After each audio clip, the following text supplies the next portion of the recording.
অধ্যক্ষা মহাশয়া, সকল শিক্ষক শিক্ষিকা বৃন্দ এবং আমার সহপাঠীদের জানাই রাখি বন্ধন এবং স্বাধীনতা দিবসের আন্তরিক শুভেচ্ছা। আজ 15ই আগস্ট 2019, আজ ভারতবর্ষের 73তম স্বাধীনতা দিবস এবং তারই সাথে আজ রাখি বন্ধন উৎসবও। আমি এখন এই রাখি বন্ধন উৎসব নিয়ে কিছু বলবো।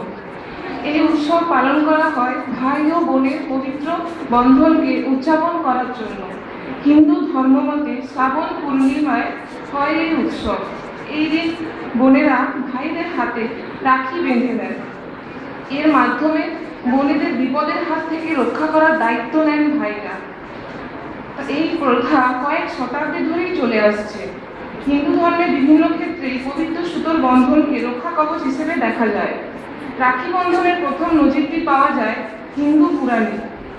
দেবরাজ ইন্দ্রকে অসুর ও তার শত্রুদের হাত থেকে সুরক্ষিত রাখতে হাতে রাখি পরার পরামর্শ দেওয়া হয়েছিল, কিন্তু তারপর থেকে সেই রাখি কিভাবে ভাই বোনের সম্পর্কের মধ্যে ঢুকে গিয়েছে তা জানা যায়নি।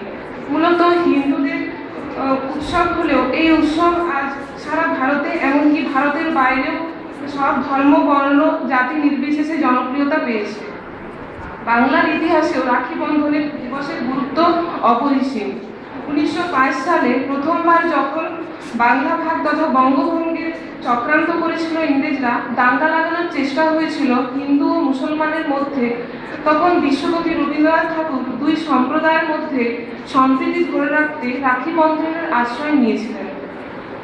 বঙ্গভঙ্গের সরকারি আদেশের প্রতিবাদে এবং বাংলার মৃতপ্রায় শিল্পের পুনরুজ্জীবনের উদ্দেশ্যে বাগবাজারে অঞ্চলে অবস্থিত নন্দলাল বসুবাটিতে কবিগুরুর উপস্থিতিতে রাখি বন্ধন দিবস তখন পালিত হয়। হিন্দু মুসলমান পরস্পরের হাতে রাখি পরিয়ে নিজেদের সম্প্রীতি প্রকাশ করেছিলেন।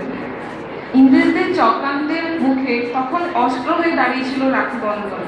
এই রাখি বন্ধন হলো জাতি ধর্ম বর্ণ নির্বিশেষে মানবতার বন্ধন।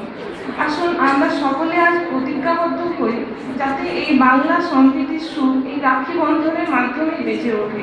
রাখি বন্ধন যেন সবার রক্ষা কবচ হয়ে উঠতে পারে, এই আশা রাখি। Thank you.